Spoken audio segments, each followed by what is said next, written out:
Hello दोस्तों, सृष्टि education house में मैं विवेक कुमार आप लोगों का स्वागत करता हूं। आज के इस वीडियो में पीरियोडिक टेबल पढ़ाऊंगा, क्योंकि आप सभी लोग जानते हैं ग्रुप डी का एग्ज़ाम चल रहा है, जिससे पीरियोडिक टेबल से बहुत सारा प्रश्न पूछा जा रहा है। तो आज के इस वीडियो में हम लोग पीरियोडिक टेबल पढ़ेंगे। तो दोस्तों, सबसे पहले हम लोग पीरियोडिक टेबल के समझने के लिए हमें इसमें कितने आवर्त हैं, कितने वर्ग हैं, वो समझना ज़रूरी होता है। तो उसे हम सबसे पहले आप लोगों को समझाता हूँ।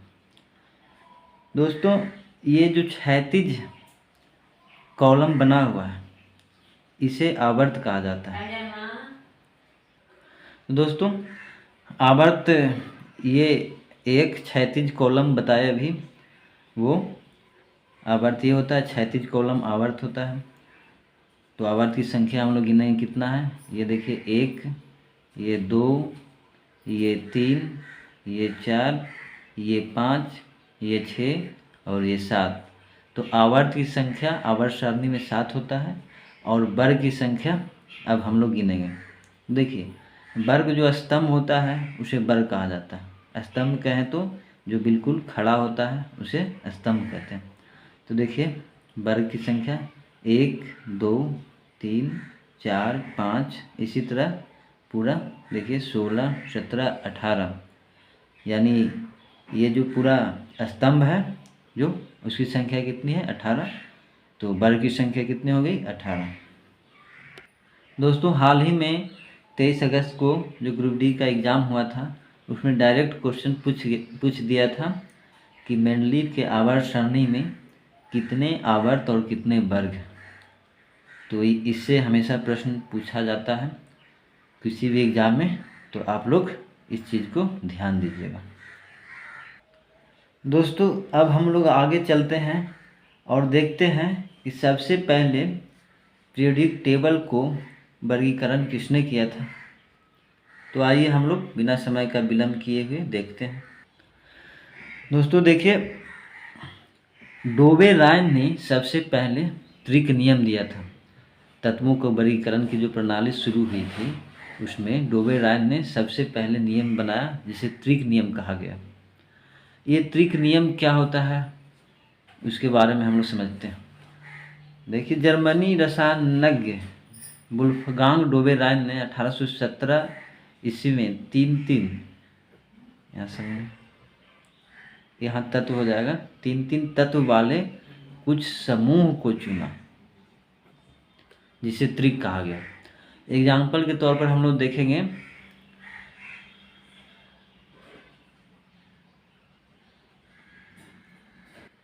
तो हम लोगों ने क्या देखा, 3 तत्व वाले जो समूह है उसे चुना था डोबेरायन ने, और उसे त्रिक नियम बताया।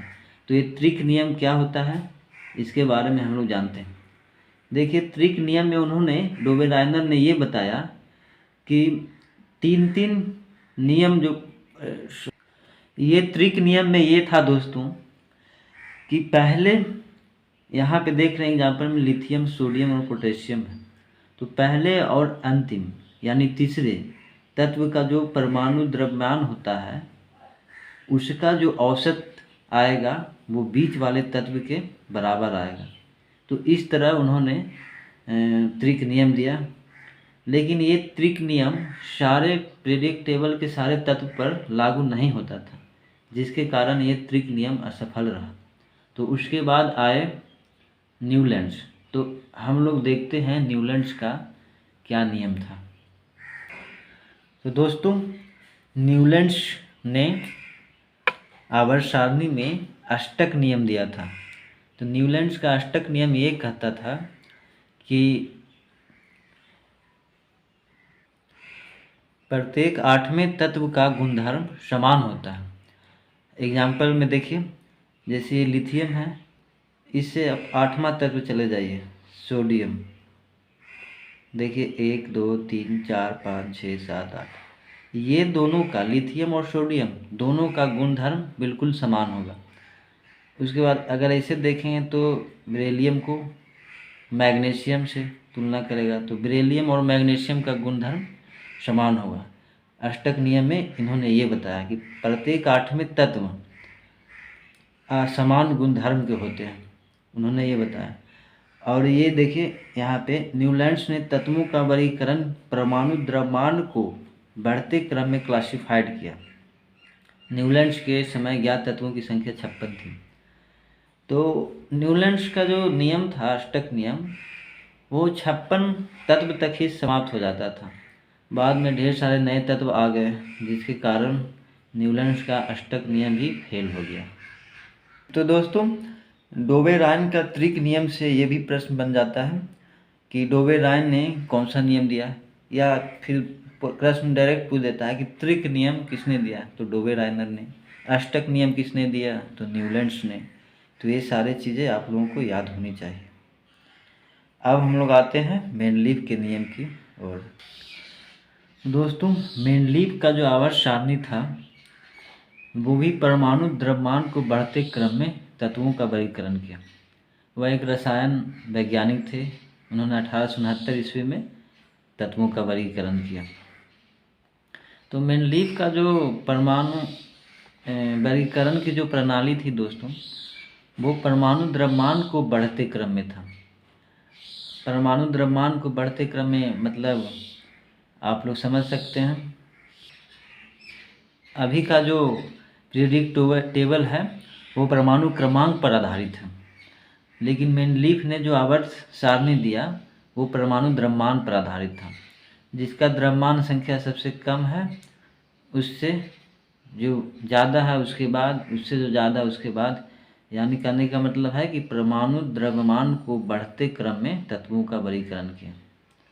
लेकिन मेंडलीव का जो आवर्त सारणी था उसके बहुत सारे दोष थे, जिसमें एक प्रमुख दोष था आयोडीन का परमाणु द्रव्यमान 126.92 होता है और टेरुलियम का 127.61 होता है। लेकिन उन्होंने आयोडीन को टेल्यूरियम के बाद रखना चाहिए था पहले आयोडीन को, क्योंकि इसका परमाणु द्रव्यमान टेल्यूरियम से कम है, लेकिन इन्होंने उल्टा कर दिया। और भी कई सारे दोष थे जिसके कारण इनका भी जो नियम था वो फेल हो गया। तो दोस्तों, अब हम लोग चलते हैं नेक्स्ट मोसले के नियम पर, जो आधारित पीरियोडिक टेबल है उसके बारे में। तो दोस्तों, आधुनिक आवर्त सारणी 1913 ईस्वी में मोसले के नियम पर आधारित है। जो हम लोग अभी पीरियोडिक टेबल शुरुआत में देखे थे वो मोसले के नियम पर ही आधारित है। देखिए, ये जो पीरियोडिक टेबल है वो मोसले के नियम पर आधारित है और यही आधुनिक आवर्त सारणी, और इसी को हम लोग पढ़ते आए हैं और पढ़ रहे हैं अभी भी, क्योंकि वो तीन नियम, तीनों डोबेरायनर, न्यूलैंड्स और मेंडलीव ने जो नियम दिए वो सारे फेल हो चुके थे। फेल करने का मतलब दोस्तों, सभी ने कुछ न कुछ सुझाव दिया, आगे का जनरेशन के लिए कुछ ज्ञान दिया, और इसी तरह धीरे धीरे विकसित होते होते आधुनिक आवर्त सारणी का नियम बना। मोसले ने इन्हें फाइनली परमाणु क्रमांक पर इसको बनाया है। अब दोस्तों, आप लोगों के मन में ये सवाल उठ रहा होगा कि परमाणु क्रमांक क्या होता है, परमाणु द्रव्यमान क्या होता है। आखिर मेंडलीव ने जो नियम दिया वो परमाणु द्रव्यमान पर आधारित दिया और मोसले परमाणु क्रमांक पर आधारित नियम दिए। इसका मतलब क्या होता है, परमाणु द्रव्यमान क्या है, परमाणु क्रमांक क्या है, तो आइए हम लोग इसे समझते हैं। दोस्तों, आप लोगों को समझाने के लिए हम एक लिथियम का स्ट्रक्चर बनाऊंगा। देखिए, लिथियम हमने लिया है। लिथियम के नाभिक में प्रोटॉनों की संख्या 3 होती है। जो प्रोटॉनों की संख्या होती है दोस्तों, वही होता है परमाणु क्रमांक, या उसे एटॉमिक नंबर इंग्लिश में बोला जाता है। जैसे लिथियम का परमाणु क्रमांक 3 हुआ, क्यों? क्योंकि इसमें प्रोटॉनों की संख्या 3 है। अगर हम लोग कार्बन लेते हैं तो कार्बन के नाभिक में प्रोटॉनों की संख्या 6 होता है, तो इसका परमाणु क्रमांक कितना हो जाएगा? 6 हो जाएगा। और परमाणु द्रव्यमान परमाणु क्रमांक के लगभग डबल होता है, दुगना से कुछ ज़्यादा होता है। मानिए दुगना के लगभग में होता है।